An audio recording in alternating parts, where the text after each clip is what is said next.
But he answered and said, It is written, Man shall not live by bread alone, but by every word that proceedeth out of the mouth of God.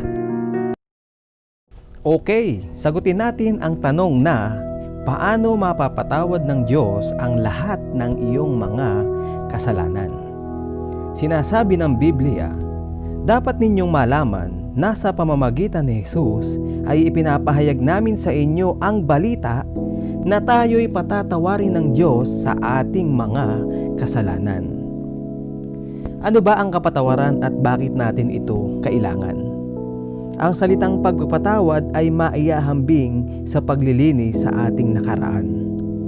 Kapag nakagawa tayo ng kasalanan sa ating kapwa, humihingi tayo ng tawad upang manumbalik ang ating dating magandang relasyon.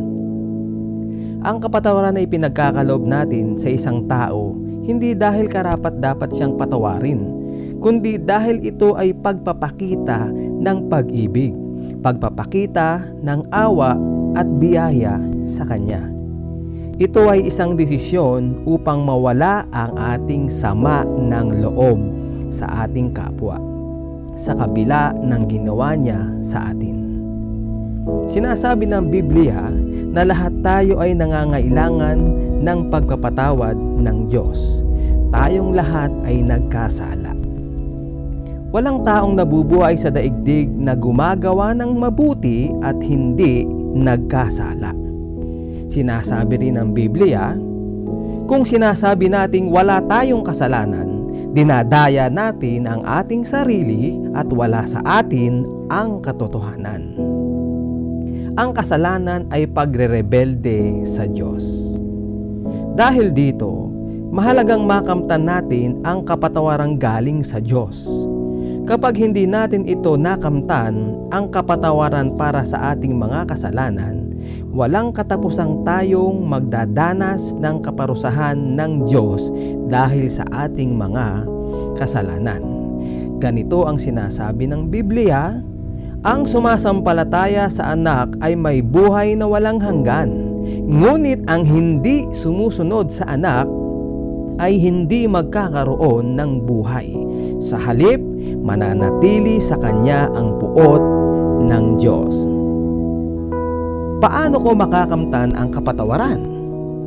Ang ating Diyos ay mapagmahal at mahabagin. Handa niya tayong patawarin sa ating mga kasalanan.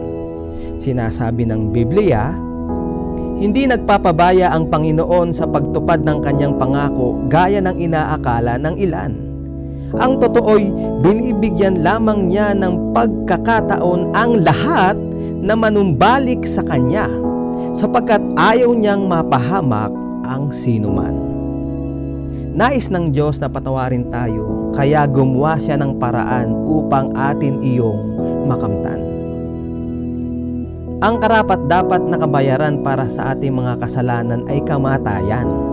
Sinasabi sa unang bahagi ng Roma chapter 6:23, sapagkat ang kabayaran ng kasalanan ay kamatayan. Walang hanggang kamatayan ang naging bunga ng ating mga kasalanan.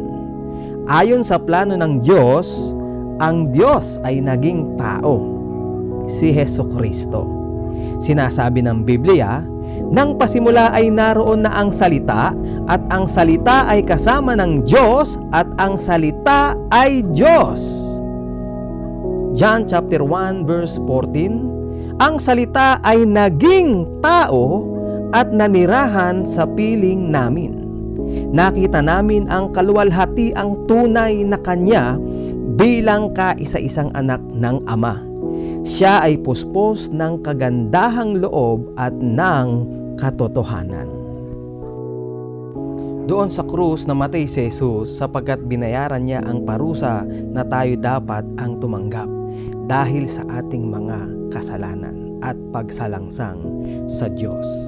Sinasabi ng Biblia, kailan may hindi nagkasala si Kristo, ngunit alang-alang sa atin ay itinuring siyang makasalanan upang maituring tayong matuwid ng Diyos sa pamamagitan niya. Ang Panginoong Hesus ay naging kasalanan upang tayo ay maging matuwid sa harapan ng Ama at upang tayo ay makarating sa langit na bayan. Ang kamatayan ni Hesus ang siyang naging daan upang mapatawad ang lahat ng kasalanan ng tao sa mundo. Sinasabi ng Biblia, siya mismo ang ibinigay na handog para sa kapatawaran ng ating mga kasalanan. At hindi lang ng ating mga kasalanan, kundi pati na rin ang kasalanan ng buong mundo. Muling nabuhay si Jesus mula sa patay at ito ay isang katibayan na napagtagumpayan niya ang kasalanan at kamatayan.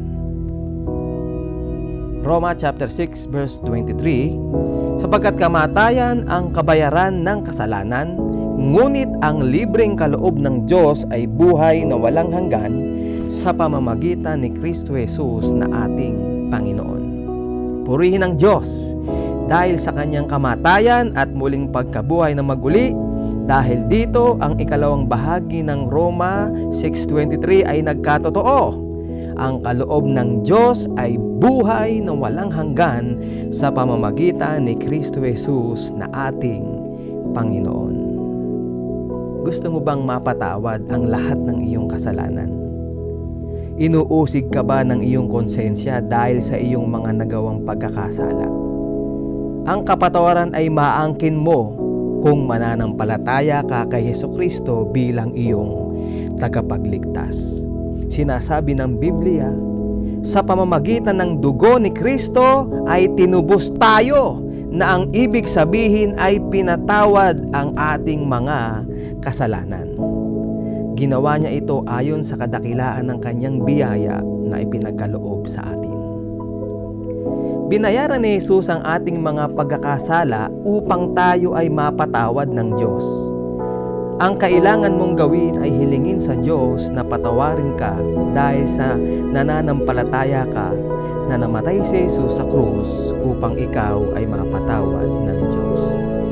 Kahanga-hanga ang mensahe ng Biblia na nagsasabi ng ganito, sapagkat mahal na mahal ng Diyos ang mundo, kaya ibinigay niya ang kaniyang kaisa-isang anak upang ang sinumang sumampalataya sa Kanya ay hindi mapahamak, kundi magkaroon ng buhay na walang hanggan.